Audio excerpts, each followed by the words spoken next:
So is this where this is where like the narrative of the next Rome gets complicated, right? You know, because the what you got like Kievan Rus going on at the same time, like we're the third Rome, and then like Moscow's the third Rome, and then like all kinds of weird shit there. I vaguely remember history from freshman year of high school.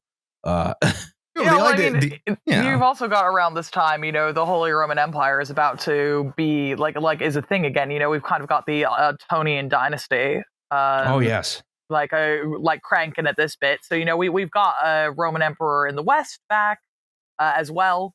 And it's interesting to me that you know, one of the things that we don't do is take the Holy Roman Empire seriously when actually we should, just because everyone knows one Voltaire quote and are incredibly boring. But you know, you've got a lot of well, damn. Holy Roman, they're an empire. Like, shut the fuck up. Like, I swear to God, if I hear that so one long, more time, they were like 10 years away from having railroads when it finally collapsed. I know, right? Like, that's a pretty good empire. You know, you should be so lucky, guys. Come on. And the idea of Rome is like really compelling to the Islamic world as well. Like it's mentioned in the Quran. It's a surah of the Quran that describes the war between the Sassanid Persians and the Byzantines. Wow. It's sort of very much this idea of like, this is what Western civilization, whatever that's worth, is. It's a sort of like shorthand for temporal power as well, in the same way that it had been for a lot of other people throughout history. So the thing about maps, right? You remember the fucking map of all of the little fucking like princely territories of the Holy Roman Empire? Yes. And everyone's like, oh, this doesn't make any sense. How do you have this like 12 square foot of someone's garden is like an electorate? People gotta get elected. People gotta do stuff. Every map is wrong. Every map is wrong because like we living in sort of post Treaty of Westphalia sort of like imagination, we think, oh, it's painted this color on the map. That's a state. It works like a modern state, and it doesn't. All of these have more to do with like you and your boys, right? Various family networks, various webs of political intrigue and stuff, holding all of these together. Same with this. Yeah, like none of these guys are about to like build you a hospital or make roads for you, right? Like there is no council election. There are simply no bin men to even be hard, right? Like it's just about like which dudes can collect money from you and like who are you on is this free and mostly in like service for of. a taxation thing? Like yeah, because it'd be like, well, this is the guy who collects tax here, you know? Okay.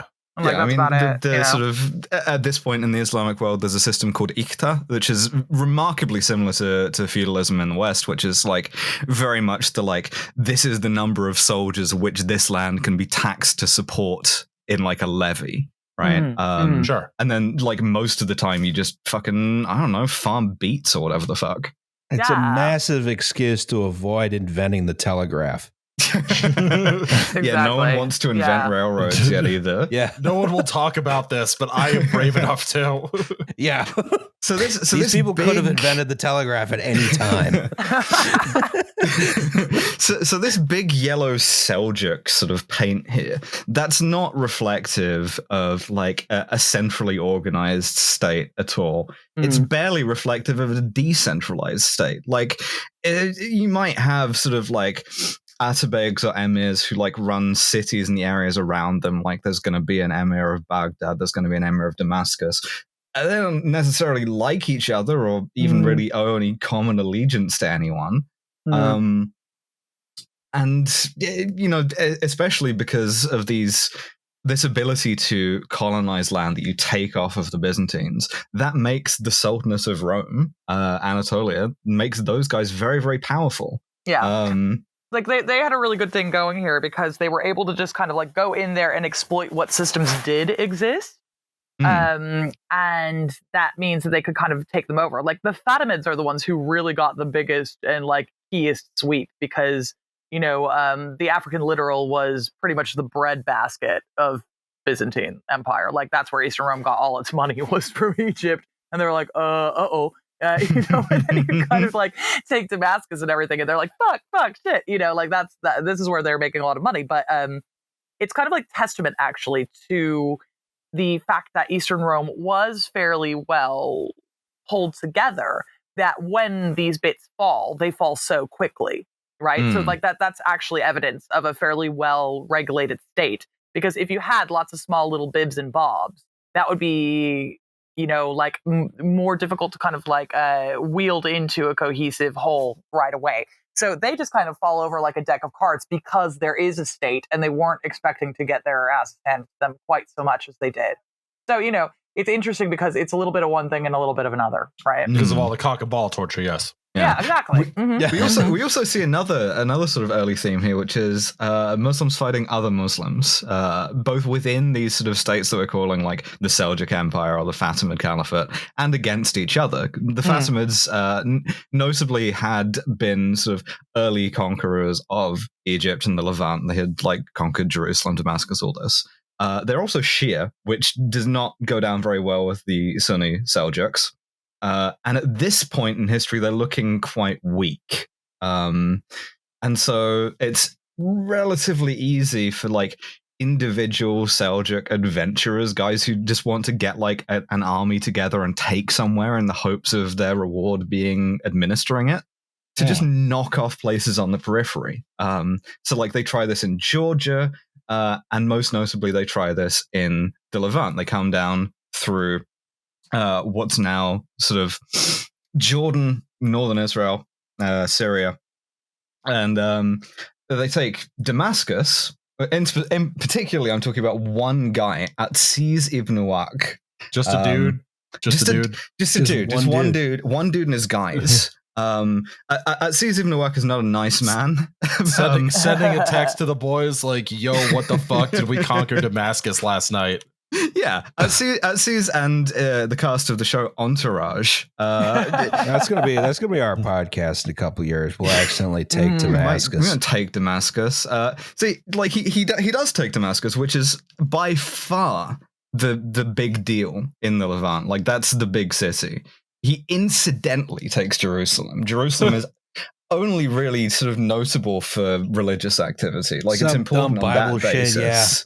Yeah, kind of. Some wall I've never heard of. Yeah, exactly. What you really want is Bethlehem for the steel mill there. And Lehi.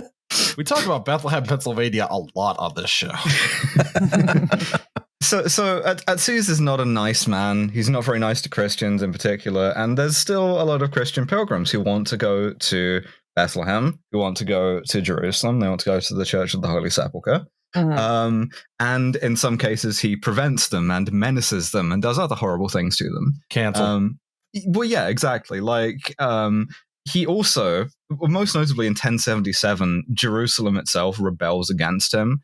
And his instinct there is, you just slaughter everyone. It's going to be mass murder. Yep. Yeah, it's mass murder. This is the first of like countless massacres that we have here. Most notably, like a lot of the population of Jerusalem at this point are Muslim, include Muslim rebels. And when the Muslims who rebel against him sort of are forced to retreat, they hole up in Al-Aqsa Mosque on the Temple Mount. And he kills all of them in Al-Aqsa Mosque. Now, this is... Seems bad. This is not shouldn't do that. Not what you call a diplomatic move. Like, if you get a sense of like how angry people were about the Israeli Defense Forces firing tear gas into Al-Aqsa last week, putting people to the again. Yeah, they love doing it, man. They love it. That's their favorite. Yeah, okay. Yeah. So putting people into like to the sword in there, that's a lot worse. Like, and has been so for several hundred years. Yeah, I feel like Allah is not a huge fan of that. I don't mean to speak for he who cannot be spoken for, and yet, I'm just going out on a limb, Yeah. So he gets pretty quickly ousted after this by one of the sons of the Seljuk Shah, Malik Shah I. And these various dipshit sons are like some of the main power bases. So this is an important guy sort of taking care of an unimportant guy who has made a problem for him. Sort of like the Irishman. No, genuinely, I think one of the best ways to understand this stuff is mob shit, right? Like, it's absolutely a case of like guys who try to like claw their way up, running into these established familial networks, inconveniencing them and getting killed. Yeah. So Malik Shah has him strangled to death with a bowstring, which is your classic step Turk kind of thing. The classic Turk right here. You know? Absolutely. The Turk. What was it? The Turk lusting for something. The lustful Turk. He lusts in his heart for Vienna. Yeah. Well, he also lusts in his heart for autoerotic bow string. Just anything sort of like archery paraphernalia related. These guys we've all been there. His kink. We've all been there. So Atsius is dead. The guy who was like fucking with the pilgrims is dead. The Fatimids take back Jerusalem anyway, so it's not even the Seljuks' problem. Doesn't matter. The damage has been done. Next slide, please. I feel like one thing you never want to hear on this podcast is the damage has been done. No. Yeah. So the guy on the right, who looks kind of annoyed, really was. This is Alexios the First. He's the Emperor of Rome. Look at his incredible robe, like absolute emperor shit. Dude, Love that is a good fit. That's a right good there, robe. actually. Yeah. Drip the alert, drip. drip Exactly. alert. Yeah, it's dripping.